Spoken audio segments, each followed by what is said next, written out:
quem não sabe, nós estamos numa série de exposições do livro de Atos, Atos dos Apóstolos. E hoje nós vamos para o capítulo 9. Eu peço que você abra a sua Bíblia ou o aplicativo da sua Bíblia no celular, no livro de Atos, capítulo 9. Aproveitando que a gente está falando de celular, eu peço que você coloque ele no modo avião ou baixe o volume ou coisa do tipo. Cuidado com as notificações que podem te tirar a atenção, ok? Atos capítulo 9. Você que encontrou, eu peço que você se coloque de pé para nós lermos juntos a palavra de Deus em reverência. Você vai ler comigo a princípio dos versos 1 até o 9. Atos 9, 1 a 9.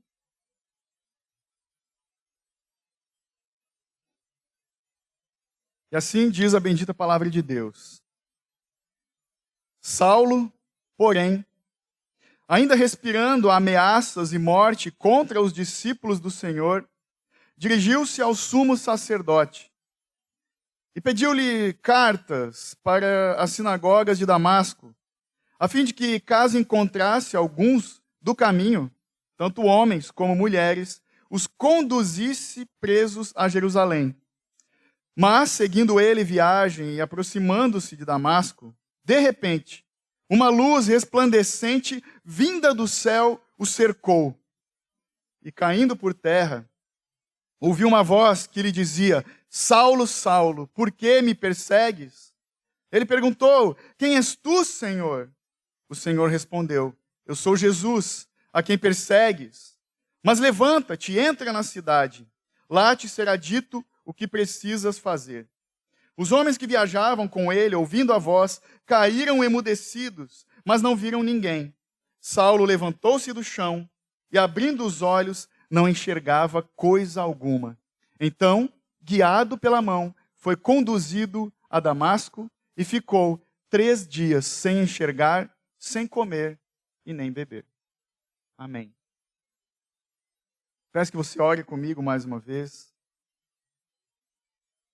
Bendito Deus e Pai, nós rendemos a Ti graças novamente, Senhor.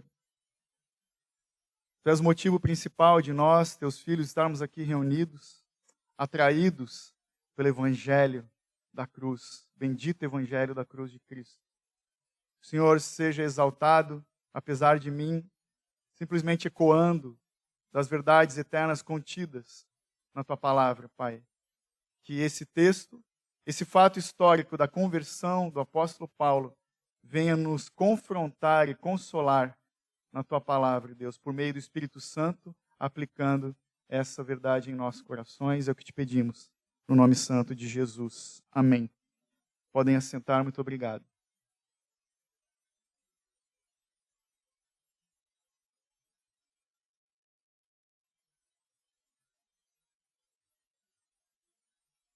A gente vai dar continuidade agora, vamos ler até o verso 31, sentados, mas com reverência. A partir do verso 10, a continuação, né? Talvez você tenha ficado curioso, e é bom que fique mesmo. Então, do 10 até o 31. Continua assim o texto. Havia em Damasco certo discípulo chamado Ananias. O Senhor lhe disse numa visão: Ananias, e ele respondeu: Aqui estou, Senhor. O Senhor lhe ordenou: Levanta-te, vai à rua chamada direita e procura na casa de Judas um homem de Tarso, chamado Saulo. Ele está orando agora. E viu, numa visão, um homem chamado Ananias entrar e impor-lhe as mãos, para que recuperasse a vista. Ananias respondeu: Senhor, ouvi de muitos acerca desse homem, quantos males tem feito aos teus santos em Jerusalém, e aqui está autorizado pelos principais sacerdotes para prender todos os que invocam o teu nome. Mas o Senhor lhe disse: Vai, porque ele é para mim um instrumento escolhido para levar o meu nome perante os gentios, reis israelitas, pois eu lhe mostrarei quanto lhe é necessário sofrer pelo meu nome. Ananias foi e entrou na casa, impondo-lhe as mãos, disse: Saulo, irmão, o Senhor Jesus, que te apareceu no caminho por onde vinhas, enviou-me para que voltes a enxergar e fiques cheio do Espírito Santo. Logo caíram-lhe dos olhos algo como umas escamas, e ele recuperou a vista. Então, levantando-se, foi batizado. E tendo-se alimentado, fortaleceu-se. Saulo permaneceu alguns dias com os discípulos que estavam em Damasco. Verso 20. E logo passou a pregar Jesus nas sinagogas, dizendo ser ele o Filho de Deus. Todos os seus ouvintes admiravam-se e diziam: não é este que em Jerusalém perseguia os que invocam esse nome? Ele não veio para cá a fim de levá-los presos aos principais sacerdotes? Saulo, porém, fortalecia-se cada vez mais e confundia os judeus que habitavam em Damasco, provando que Jesus era o Cristo. Depois de muito tempo, os judeus entre si decidiram matá-lo, mas os seus planos chegaram ao conhecimento de Saulo. E como vigiavam as portas da cidade dia e noite para tirar-lhe a vida, os discípulos, levando-o de noite, desceram-no pelo muro dentro de um cesto. Ao chegar em Jerusalém, Saulo procurou juntar-se aos discípulos, mas todos tinham medo dele e não acreditavam que ele fosse um discípulo. Então Barnabé, tomando-o consigo, levou-o aos apóstolos e lhes contou como no caminho ele vira o Senhor e que este lhe falara, e como em Damasco pregava corajosamente em nome de Jesus. Assim, ele passou a andar com eles livremente em Jerusalém, pregando com coragem em nome do Senhor. Falava e debatia também com os judeus da cultura grega, mas eles procuravam matá-lo. Quando os irmãos souberam disso, levaram-no até Cesareia e enviaram a Tarso.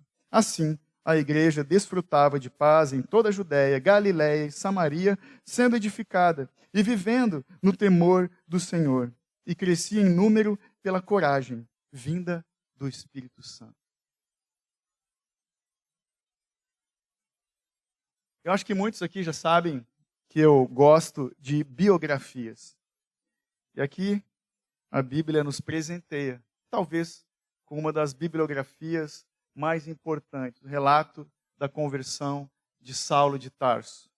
Eu tenho para mim que toda conversão, ela é extraordinária, ela acontece de forma sobrenatural, porque afinal de contas, é a transformação de cada coração humano, isso é obra sobrenatural do Espírito Santo de Deus operando em pecadores. Pessoas são movidas pela graça de Deus, operada por meio da obra redentora de Cristo. O Espírito abre o entendimento, desvenda os olhos e corações para que homens se convertam ao Evangelho. E essa é a nossa história, é uma história de muitos que aqui me ouvem também. A conversão é conhecida como novo nascimento. E o novo nascimento de um ser humano morto em seus pecados e delitos é o acontecimento mais formidável que qualquer pessoa pode experimentar. Tem gente que já pulou de paraquedas, já teve altas aventuras, mas nada nessa vida se compara com a experiência da conversão genuína. Nada se compara a nascer de novo. Mas nós temos que admitir que algumas conversões se destacam um pouco mais de outras, pelo jeito como elas acontecem. Nem toda conversão é igual, não existe uma fórmula. E também pelos frutos que certas conversões acabam produzindo, como é o caso de Saulo de Tarso. Talvez a conversão de Saulo, seja a mais impressionante que já aconteceu. Essa que nós lemos, que está relatada em Atos capítulo 9. Talvez seja a conversão que representa um dos acontecimentos mais importantes da história da igreja cristã. Conforme disse um comentarista chamado William Larkin, ele falou o seguinte: o evento mais importante da história da humanidade, com exceção da vida, morte e ressurreição de Jesus, é a conversão de Saulo de Tarso. Então, em Atos dos Apóstolos, nós encontramos esse relato da conversão de Paulo. Aqui no capítulo 9, depois ele mesmo vai contar no capítulo 22 e também, de novo, no 26. Lucas, que é o autor desse livro de Atos, livro histórico, ele deu então muita importância para esse fato. Então, por isso é algo é um relato histórico que nós temos que nos deter, tem que nos chamar a atenção. Lá em Atos 22, 3 ao 16, se você quiser abrir comigo, nós vemos o próprio apóstolo Paulo na frente do templo de Jerusalém, anos depois, contando com um pouco mais de detalhes. Atos 22, do 3 ao 16. Diz assim, Paulo então falando para os judeus lá. Sou judeu, nascido em Tarso, na Cilícia, mas criado nessa cidade. Fui instruído de acordo com o rigor da lei dos nossos pais, aos pés de Gamaliel, sendo zeloso para com Deus, assim como sois todos vós no dia de hoje. Persegui este caminho até a morte, algemando e mandando aprisionar tanto homens como mulheres. E o sumo sacerdote é minha testemunha acerca disso, assim como também todo o conselho dos líderes religiosos. Deles também recebi cartas para os irmãos e prossegui para Damasco, a fim de trazer algemados a Jerusalém os que ali estivessem, para que fossem castigados. Quando, porém, estava a caminho e já próximo de Damasco, por volta do meio-dia, de repente do céu, brilhou uma intensa luz ao meu redor. Caí por terra e ouvi uma voz que me dizia, Saulo, Saulo, por que me persegues? E eu respondi, quem és tu, Senhor? E ele me disse, eu sou Jesus, o Nazareno a quem persegues. E os que estavam comigo viram a luz, mas não entenderam a voz daquele que falava comigo. Então eu disse, Senhor, que farei? E o Senhor me disse, levanta-te e vai para Damasco, onde te será dito tudo o que precisas fazer. Como eu não enxergava nada por causa do esplendor daquela luz, cheguei a Damasco, guiado pela mão dos que me acompanhavam. Um homem piedoso, segundo a lei, chamado Ananias, que tinha bom testemunho de todos os judeus que ali moravam, veio ao meu encontro e, pondo-se de pé ao meu lado, disse, Saulo, irmão, volta a ver. Naquela mesma hora eu o vi. Então ele disse, o Deus de nossos pais te designou de antemão para conhecer a sua vontade, ver o justo e ouvir a voz da sua boca, pois será a sua testemunha do que tens visto e ouvido para todos os homens. Agora, por que te demoras? Levanta-te, sê batizado, lava os teus pecados, invocando o seu nome. Ele deu um pouco mais de detalhe, ficou legal, né? E depois no 26 ele também continua. Mas a gente que conhece um pouco da história desse homem de Deus, Saulo de Tarso, ele era um líder religioso, devoto, zeloso da lei e dos profetas. Ele cria num único Deus verdadeiro, como todo bom judeu daquela época, em meio do contexto do paganismo. Ele cria no único Deus poderoso que livrou Israel lá do Egito. E ele acreditava e ansiava pelo tempo em que o Messias de Deus viria para libertar o povo do domínio romano. Mas o que Paulo combatia, então, naqueles dias? Ele combatia simplesmente aqueles do caminho, como a gente leu ali no começo, aqueles que anunciavam a Jesus. Jesus como Deus em carne, Deus encarnado, o Messias de Israel que já veio para libertar o seu povo da opressão e estabelecer o reino de Deus na terra. Ele combatia homens e mulheres que acreditavam de que o Messias já havia vindo. Saulo era um homem que tinha sua mente cheio das Escrituras e um coração zeloso, cheio de zelo, mas o entendimento dele era confuso, era distorcido. E esse entendimento distorcido fazia dele um assassino obstinado. Segundo as suas próprias palavras, lá em Gálatas 1,13, ele mesmo descrevendo quem ele era antes de Cristo. Paulo que perseguia com violência a igreja de Deus, procurando destruí-la. Mas eis que um dia, acabamos de ler aqui, que esse que foi o maior opositor da fé cristã, se rendeu aos pés de Cristo. E essa, naquela época, foi uma notícia bombástica nos tempos da igreja primitiva. Foi algo muito difícil de acreditar, de conceber, quase impossível. Um perseguidor dos cristãos, agora ele professa a Cristo, ele foi transformado, ele é outra pessoa. E ele está irreconhecível. Foi uma notícia difícil de acreditar. É como se mais ou menos hoje, por exemplo, a gente tentando fazer uma ilustração meio tosca aqui, pensando em personagens que todo mundo conhece, para nos auxiliar uma ilustração. Pense você, se, por exemplo, o Vladimir Putin, que é o presidente da Rússia, que se acha um cristão, que acha que está fazendo a coisa certa para o bem da sua nação. Talvez você tenha visto as notícias. Hoje já contabilizam mais de 2.500 mortos entre mulheres e crianças. Só os civis, sem contar os militares. Imagina que esse homem, ele viesse a se converter ao Evangelho. Imagina que esse homem fosse encontrado por Cristo, como Paulo foi, e se arrependesse de seus pecados. E de repente, o mesmo Deus que converteu o coração de Putin, fala com o Zelensky, lá na Ucrânia, e fala para ele, vai lá para Moscou, entra na rua chamada direita, vai lá e impõe as mãos sobre o assassino. É uma coisa meio louca da gente conceber. Foi mais ou menos esse sentimento que eles tinham naquela época.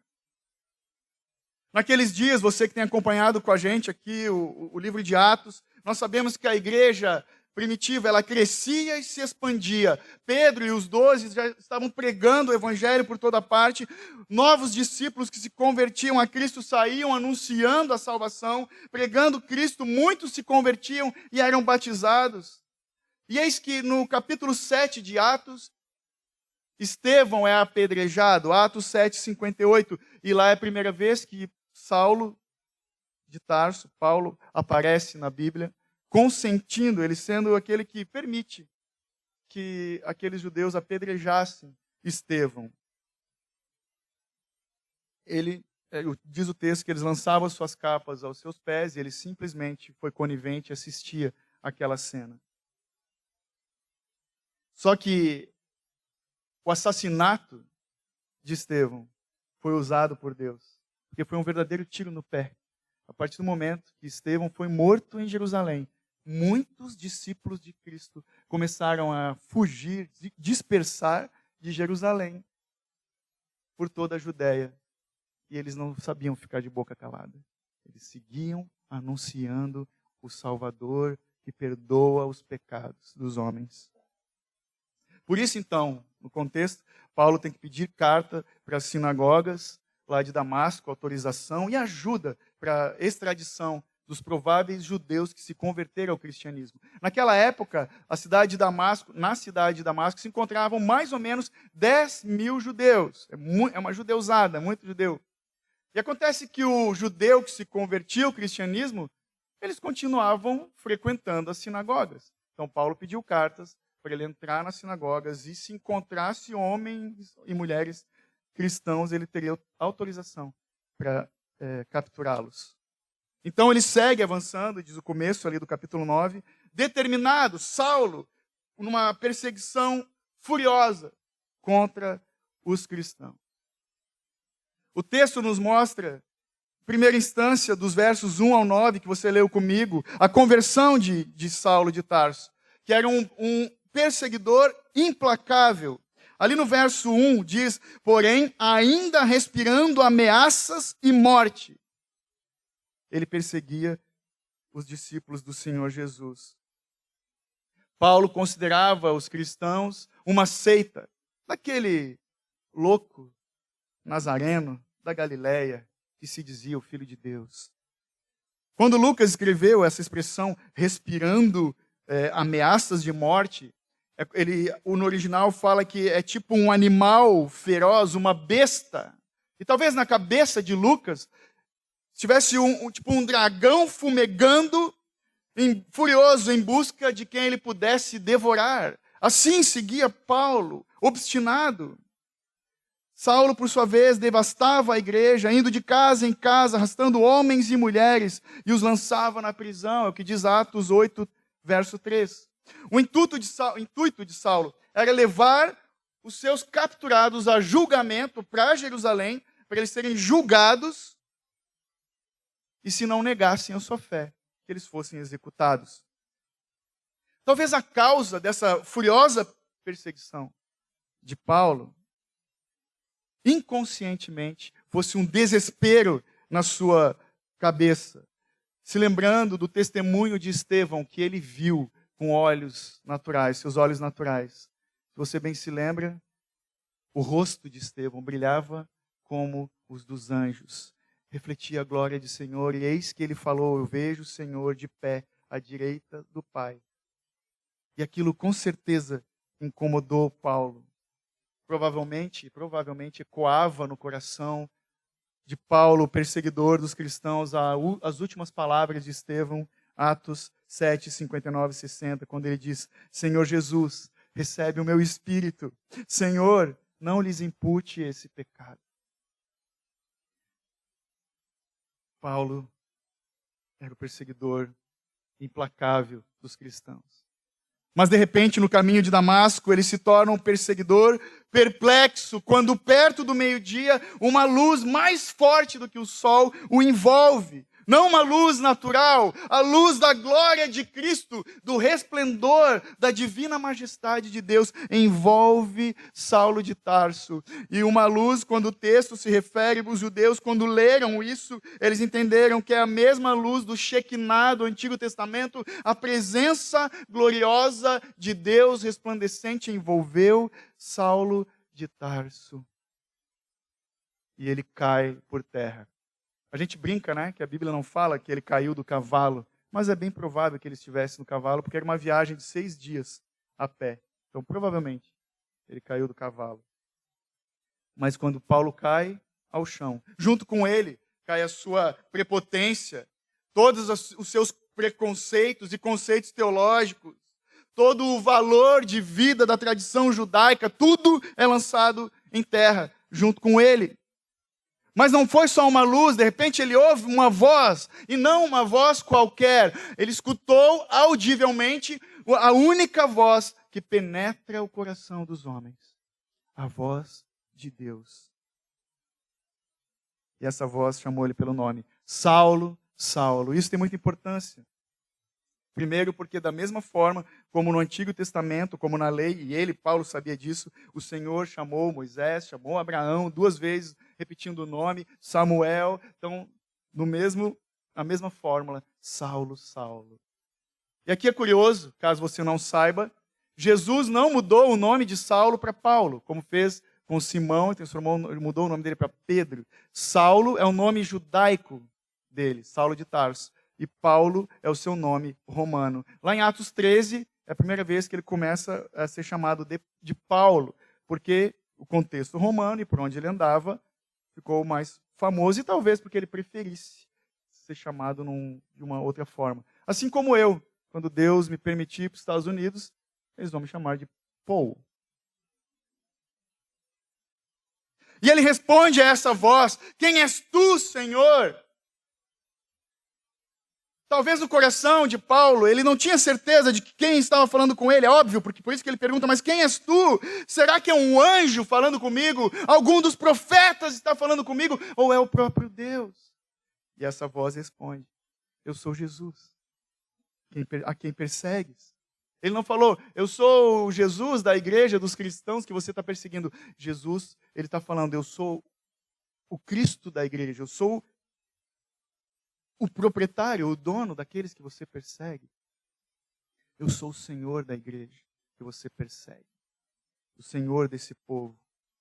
Então, a partir desse momento, quando Jesus responde, ele percebe que todos aqueles que ele perseguia implacavelmente tinham razão. Estavam certos de que Jesus é o Messias, era Deus encarnado, o Salvador de Israel prometido, que havia ressuscitado e que foi exaltado por Deus. Então Paulo passa de um perseguidor implacável para um perseguidor perplexo, e o texto segue, e nós vemos Paulo como um perseguidor humilhado. Porque agora aquele Paulo que avançava de peito estufado para a cidade de Damasco, imponente, poderoso, audacioso, cheio de autoridade, ele precisa ser guiado pela mão para entrar na cidade, humilhado. Porque ele não enxergava mais um palmo diante dos seus olhos. Paulo, que ia imponente, agora ele segue de cabeça baixa, impotente para Damasco, atônito, talvez emudecido, sem enxergar nada. Aí diz o texto que ele passou 3 dias sem comer e sem beber nada, porque ele não enxergava. Veja, irmão, é importante nós atentarmos que Paulo, ele não mudou de religião. Calma, deixa eu explicar. No verso 11, Jesus fala para Ananias que ele está lá na casa orando. Paulo continuou orando para o mesmo Yahvé, o único Deus criador de todas as coisas. Ele continuou orando a Deus. Paulo não mudou de religião. Porque conversão não é uma mudança de endereço. Ah, pastor, antes eu ia lá no centro espírita, agora eu estou indo na evangélica. Não é isso. Ah, antes eu ia na igreja católica, agora eu estou ali com os crentes. Não é uma mudança de endereço. Também não é uma simples mudança de hábitos. Ah, pastor, antes eu bebia todo dia, ficava mamado, eu assistia pornografia, falava palavrão, vendia as coisas sem nota, e não faço mais nada disso, porque agora eu sou crente. Não se esqueça, tem muito ímpio que abandona todas essas coisas sem se converter ao evangelho. Isso não quer dizer nada. É a obrigação, na verdade, né? Nossa. Então, nos tempos de Paulo, não se falava da religião judaica, de um judaísmo nem de cristianismo. Vivia-se simplesmente o estilo de vida judaico. Era a cultura deles, era sabe, o modus operandi, o jeito de viver deles. O estilo de vida dos valores judaicos. E é importante nós atentarmos para esse detalhe, porque Jesus, na conversão, ele não nos chama para mudar de religião, simplesmente. Ele nos chama para morrer para esse mundo e para vivermos em novidade de vida. Cristianismo não é simplesmente uma mudança de hábitos. Cristianismo é ter nossos passos guiados por Cristo, no caminho da santidade, meus irmãos, que é pavimentado pelo arrependimento e a fé genuína. Isso é ser cristão. Paulo não mudou de religião, nem simplesmente ele adotou uma nova filosofia de vida. Paulo teve o seu coração e a sua mente totalmente transformados pelo poder da graça de Deus. Mas para você passar na prova, de quando alguém te perguntar o que é cristianismo, deixa eu te facilitar. Responda o seguinte: é ter simplesmente maior satisfação em Cristo do que em qualquer outra coisa. Cristianismo é ter maior satisfação em Cristo do que em qualquer outra coisa. O texto vai avançando e nós vemos Paulo sendo batizado, dos versos 10 ao 19. Aí a Bíblia nos fala dos preparativos. Vai lá para a rua tal, rua chamada direita, na casa de Judas, e espera um Ananias que vai chegar lá e vai rolar um reteté abençoado. Olha que interessante. Nós já ouvimos falar aqui em Atos de um tal de Ananias que deu um migué nas ofertas da igreja e foi morto, fuzilado, fulminado. Nós já vemos nos evangelhos um tal de Judas que traiu o Senhor Jesus por 30 moedas. Mas não é nenhum desses dois aqui, graças a Deus.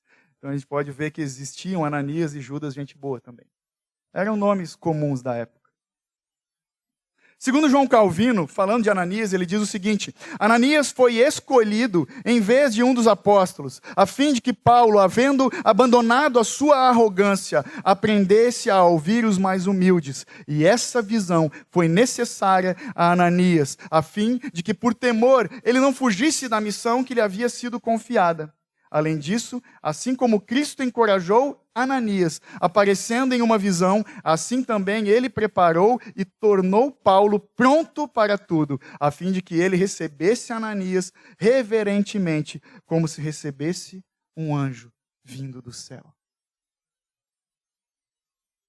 Então, durante esses 3 dias, o apóstolo Paulo ficou fazendo o quê? Não enxergava, não comia, não bebia, mas ele estava orando, no verso 11. Ele foi tão surpreendido pela glória e a graça de Deus em Cristo Jesus, ele foi convencido de seus pecados e culpa, por causa disso, do agir do Espírito Santo em sua vida, e ele foi conduzido ao arrependimento e à fé salvífica em Jesus, aquele Jesus a quem ele perseguia. Foi obra de Deus na vida dele. Paulo estava orando, talvez para ter a sua visão restaurada, mas com certeza ele estava naquele momento confessando a sua iniquidade e suplicando a Deus pelo perdão dos seus pecados. Como bem disse John Stott a respeito disso, ele falou o seguinte: a mesma boca que havia respirado ameaças de morte contra os discípulos do Senhor, agora respirava louvor e preces a Deus. Então Paulo estava sendo preparado, assim como Ananias. Nos versos 15 e 16, nós vimos, você leu comigo, que Ananias, ele teve medo, porque ele ouviu rumores de que Saulo, o caçador dos cristãos, estava chegando na cidade de Damasco para pegar a galera, entendeu? Então, ele tinha razão de ter medo disso. Ele se porta nesse momento como um Jonas, fugindo de Nínive, mas, diferente de Jonas, ele prontamente obedeceu. Porque no verso 15, o Senhor falou para ele, em visão, algo que talvez mexeu com Ananias. Vai, porque esse homem de Tarso é um instrumento escolhido para levar o meu nome.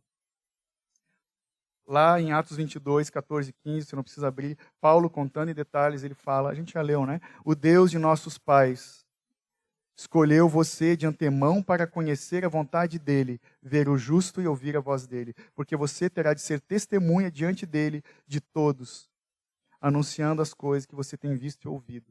Ananias falando para Paulo. Mas foi chamado para ser instrumento de Deus e para sofrer em nome de Jesus, diz o verso 16. Um instrumento escolhido e enviado. Lá no verso 15, é interessante esse detalhe. Escolhido, olha lá, ao final do 15, para levar o meu nome perante os gentios, os reis e os israelitas. Ou seja, Paulo foi enviado a pregar para os incrédulos, poderosos e os religiosos da sua época. Mas ele foi capacitado, porque o batismo não é simplesmente ir às águas, é ser capacitado pelo Espírito Santo de Deus, é ser tomado pelo Espírito Santo de Deus. É muito legal no 17, quando Ananias, diz ali o 17, Ananias foi e entrou na casa e impondo-lhe as mãos, disse, Saulo, irmão.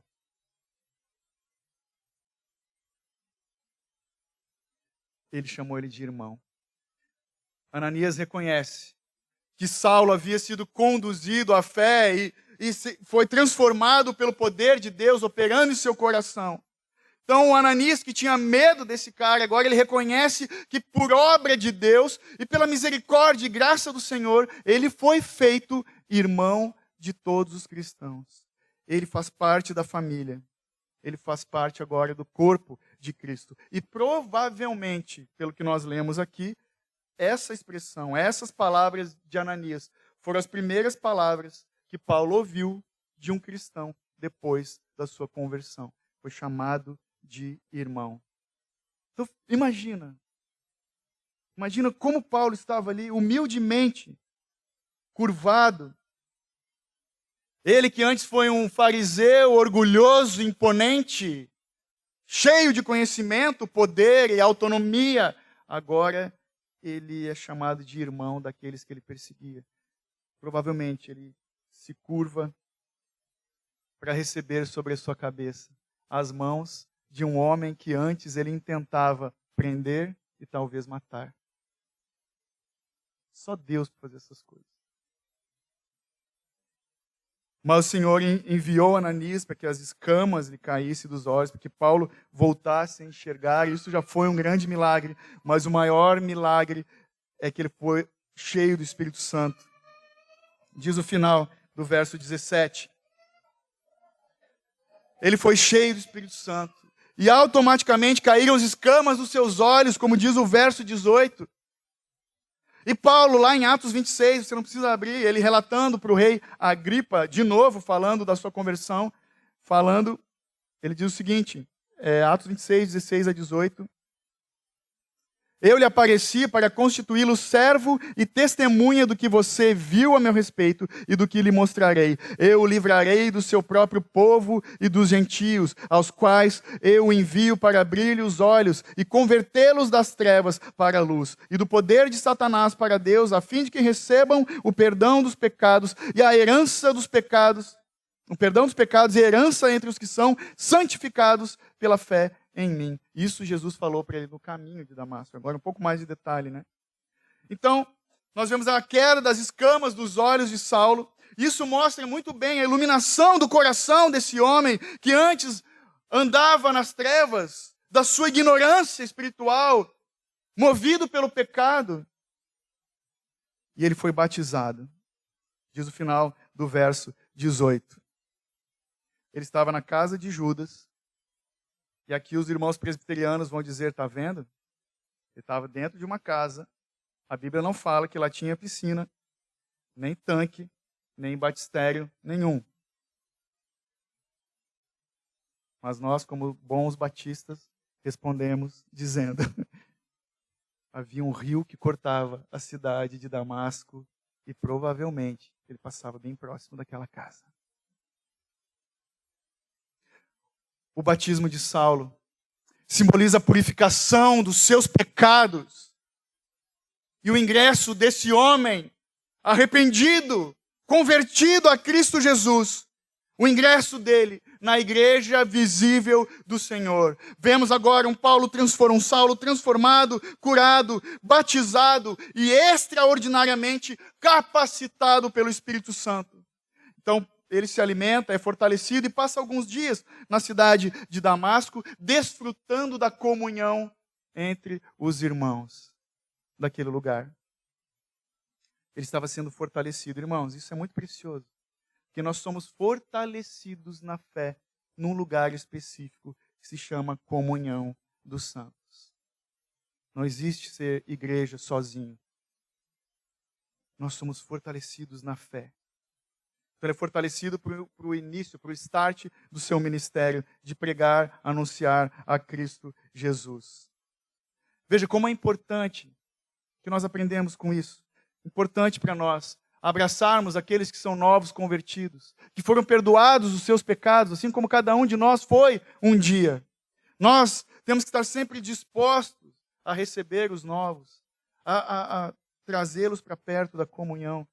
Somos chamados aqui, por essa parte do texto, a valorizar a comunhão dos santos, a Santa Assembleia dos Santos de Deus. Nós vemos também, é bem nítido, que a conversão é um processo espiritual. O Espírito Santo é aquele que emprega a sua palavra lida, ensinada e testemunhada, mas especialmente pregada para iluminar os nossos corações, para nos tirar das trevas e nos conduzir para a luz. É a palavra de Deus pregada que dá vista aos cegos, que nos conduz para a graça de Deus. Nós vemos então Paulo convertido, arrependido de seus pecados, agora transformado, fortalecido na fé e capacitado para a sua comissão, para o seu ministério. E esse é o final do texto, dos versos 20 ao 31. Cuja atividade principal, essencial de Paulo era uma só. Veja o verso 20 comigo. E logo passou a pregar Jesus nas sinagogas, dizendo ser ele o Filho de Deus. A versão da minha Bíblia é Almeida século 21. Aqui a expressão é dizendo ser ele o Filho de Deus. Mas a tradução mais próxima do original, talvez a sua Bíblia esteja assim, é afirmando ser ele, Jesus, o Filho de Deus. Isso era muito perigoso nos dias de Paulo. Porque anunciar que Jesus era o Messias, o Senhor, era anunciar outro rei soberano, governando todas as coisas. Um rei que é maior do que qualquer imperador romano. Isso era muito perigoso. Precisava de ousadia para fazer isso. Aí no verso 23 fala que depois de muito tempo, os judeus entre si, decidiram matá-lo. Aqui Lucas não dá detalhes, mas não foi uma narrativa assim tão fluida, tão próxima como ele fez. Essa expressão, depois de muito tempo, nós vamos ver o próprio Paulo falando em Gálatas 1:17, que ele passou 3 anos, depois da sua conversão, numa região desértica, para os lados da Arábia, onde ele passou o tempo de reflexão, aperfeiçoamento teológico, sendo fortalecido na fé e também, obviamente, pregando o Evangelho de Cristo Jesus. Isso antes de ir para Jerusalém. Então ele vai para essa região desértica, ele volta para Damasco e depois, a gente vai ver aqui, já lemos, mas vamos ver, ele foi enviado para Jerusalém.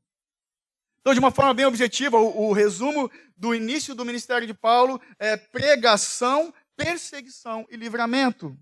Porque nós vemos ali, quando ele volta para Damasco, os judeus tentaram matá-lo, decidiram matá-lo. E os discípulos da cidade de Damasco decidiram salvá-lo. Quando diz ali, ó, o 24, mas aos planos dos judeus, chegaram ao conhecimento de Saulo, e como vigiavam as portas da cidade dia e noite para tirar-lhe a vida. No 25, os discípulos, levando-o de noite, desceram pelo muro dentro de um cesto. A cidade de Damasco era cercada por uma muralha e só tinha uma porta de entrada. Então, o jeito que eles encontraram para fazer Paulo vazar dali foi colocar ele num cesto, onde eles botavam tecidos, lã, alguma coisa assim, e eles desceram ele pelo muro para que ele fosse para Jerusalém. Chegando em Jerusalém, versos 26, 27 e 28, os discípulos de Cristo daquela cidade tiveram medo dele. Eu acho que eu e você teríamos medo também. Chegou o Paulo aí, tá super crente, aquele que matava nossa turma. A gente ia ter medo, com certeza. Mas Deus é tão bom que ele levanta ali Barnabé, no verso 27. Barnabé abraça Paulo, leva ele até os 12 e dá testemunho da vida de Paulo, fala como que ele pregava com ousadia o nome de Cristo Jesus. No 29 fala que ele então se encheu de coragem e pregou aos judeus de fala grega, ali, os helenistas de cultura grega. Paulo pregava aos judeus em hebraico, pregava para aqueles que falavam grego também. E uma curiosidade desse verso 19 é que esse grupo dos judeus helenistas de cultura grega são exatamente a mesma turma que estava lá ouvindo e apedrejando Estevão. Então, por misericórdia, graça e poder de Deus, Paulo está de novo agora, esses homens estão diante do evangelho, sendo confrontados.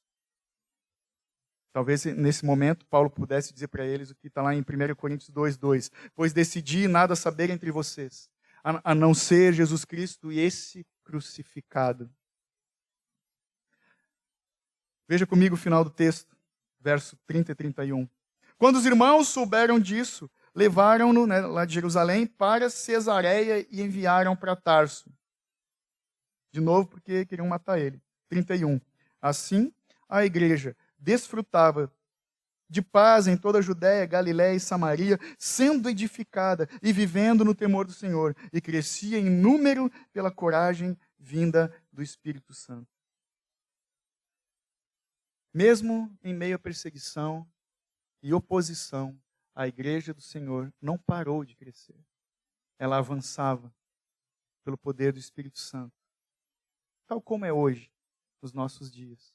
Nós temos o privilégio de estar numa nação onde não há perseguição. Nós estamos de portas abertas, anunciando que o nosso Redentor vive e vai voltar. Isso é o poder da graça e da misericórdia de Deus sobre a igreja. É maravilhosa essa história da conversão de Paulo. Ele foi um grande homem de Deus, mas o que nós temos que reconhecer, é como eu falei no começo, quando a gente começou a pregar o Atos dos Apóstolos, o nome correto desse livro tinha que ser Atos do Espírito Santo, ou os Atos de Jesus por meio dos apóstolos. Paulo foi convertido. Ele não repetiu uma oração, ele não aceitou Jesus, ele não atendeu um apelo, ele foi encontrado no caminho e foi transformado pela vontade de Cristo Jesus. São os atos de Jesus na vida de Paulo. Paulo que foi chamado, capacitado e enviado. Nós vemos Paulo convertido, batizado e comissionado, como tem que ser e é com todo cristão. Algumas implicações desse texto. Nós podíamos resumir que simplesmente essa passagem, ela revela a soberania de Deus na obra da salvação. Isso é uma verdade espalhada por todo o livro de Atos dos Apóstolos. A vontade soberana de Deus operando na sua igreja. Onde nós vemos Deus operando no martírio de Estevão, na dispersão dos cristãos pela Judéia e Samaria, na conversão do eunuco etíope que foi pregado esses dias, e na conversão de Saulo de Tarso e muito mais adiante. Vamos ver muito mais coisas. Mas aqui nós vemos Paulo, o maior perseguidor da igreja, que se tornou o maior proclamador do Evangelho de Cristo. Paulo foi um homem que mais influenciou a cultura ocidental do seu tempo, através da vida dele missional e dos seus escritos. Através de Paulo, nós vamos ver lá no capítulo 16, o evangelho chegou até a Europa. Paulo escreveu quase a maior parte do Novo Testamento. Na verdade, ele foi o autor que mais escreveu os livros do Novo Testamento. Ele foi teólogo, foi pastor, foi evangelista, missionário e plantador de igrejas, de diversas igrejas. Mas tudo isso porque Jesus o encontrou no caminho e transformou a sua vida para usar Paulo como instrumento de louvor para a glória de Deus. Para concluir, eu pergunto para você: você já foi encontrado pelo Senhor Jesus no caminho? Será que foi mesmo? Nós não precisamos, meus irmãos, nem vamos realizar as proezas que Paulo realizou. É um testemunho específico. O mundo, na verdade, só precisa perceber que eu e você já nascemos de novo. E quais são as evidências do novo nascimento, como nós vimos na vida de Paulo? Arrependimento, ou seja, uma mudança de mente e coração total, uma mudança total das nossas afeições, uma mudança de direção. O mundo precisa ver em nós uma vida de santidade, precisa ver em nós a verdadeira alegria, uma obediência a Deus e uma dedicação fervorosa na obra do Senhor Jesus. O mundo só precisa perceber que a nossa maior satisfação está em Cristo Jesus, nosso amado Salvador, o Redentor das nossas almas. O mundo precisa saber disso.